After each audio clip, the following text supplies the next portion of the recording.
चलिए, समय मैंने मांगा था, लेकिन समय क्योंकि बहुत सारे अभी हो गए, उस समय 4 ही थे, अब संख्या बढ़ गई है, तो कम समय है और कम समय में देख लेते हैं जहां तक हो पाएगा।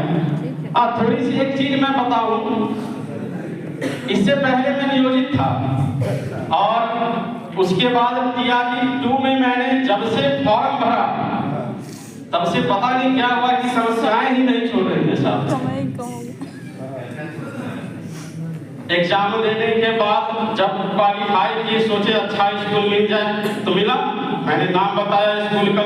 सबसे बड़ी समस्याएं शुरुआत हुई एससीईआरटी से और उसके बाद यहाँ भी ऐसा नहीं है। जैसे ही ट्रेनिंग के लिए आए, रजिस्ट्रेशन करवाए और जो रजिस्ट्रेशन कर रहे थे, मैंने जिद करके कहा कि भैया मुझे बढ़िया वाला कमरा दे। कमरे का नंबर था 33। जैसे ही 2-3 आए, मैं समझ गया फिर से वो जो है मेरे पीछे लगा हुआ है। उन्होंने कहा थोड़ा ऊंचा है, तो मैंने कहा क्या? फिर उन्होंने कहा थोड़ा बड़ा है, मैंने कहा कमरा बड़ा होगा। मैंने कहा ठीक है भाई, कमरा भी बड़ा होगा ना, अच्छी बात है। जब कमरे में पहुंचा तो क्या बताएं सर, बड़ा ही देख करके अनुभव जो है, जितनी मेरी हाइट नहीं है उससे अधिक तो बैग की हाइट है। और जब बारी आती है उस पर सोना है, चढ़ना है, तो पहले सोच लेता हूँ कि इस पर चढ़ना है और फिर ऐसा ना हो कि जब पानी भी कम पीता हूँ डर से आप कब तक पानी पिए, उतरना चढ़ना कौन बार तो ये समस्याएं लगी। और रात में तो चलो वो हिलता भी बड़ा अजीब तरीके से।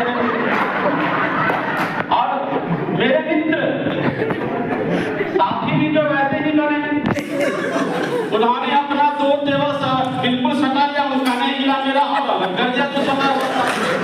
मैंने कहा भाई ये तो गजब है, रात भर हिलता डुलता। अब जब सुबह हुई तो चलो स्नान कर लेते हैं। सुबह हुई तो सोचा स्नान कर लेते हैं। जैसे ही मैं बाथरूम गया तो मैंने देखा बाल्टी मग रखा हुआ है, बाल्टी मग रखा हुआ है। तो मैंने जल्दी रूम में गया और सारे कपड़े उतार कर तौलिया लपेटा और दौड़ कर मैं गया, क्योंकि पूर्व का अनुभव है एससीईआरटी का। जिन भाइयों को पता है सर, गर्ल्स हॉस्टल में रहने के लिए मिला था, बड़ी समस्याएं आती थी। एक तो हमें डर रहता था, जब जाते थे उनके तरफ हमें डर रहता था कि कहीं वो ना मिल जाए। और जब वापस आने की बात कभी ऐसी होती थी, तो ऐसा होता था कि जब मिल जाती थी तो वो पलट कर देखता था मैं कि कहीं वो पलट कर देख तो नहीं रही है।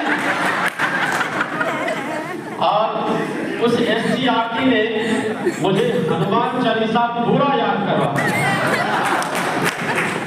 क्योंकि महोदय बाथरूम में जब नहाने जाता था उसमें कुंडी नहीं थी।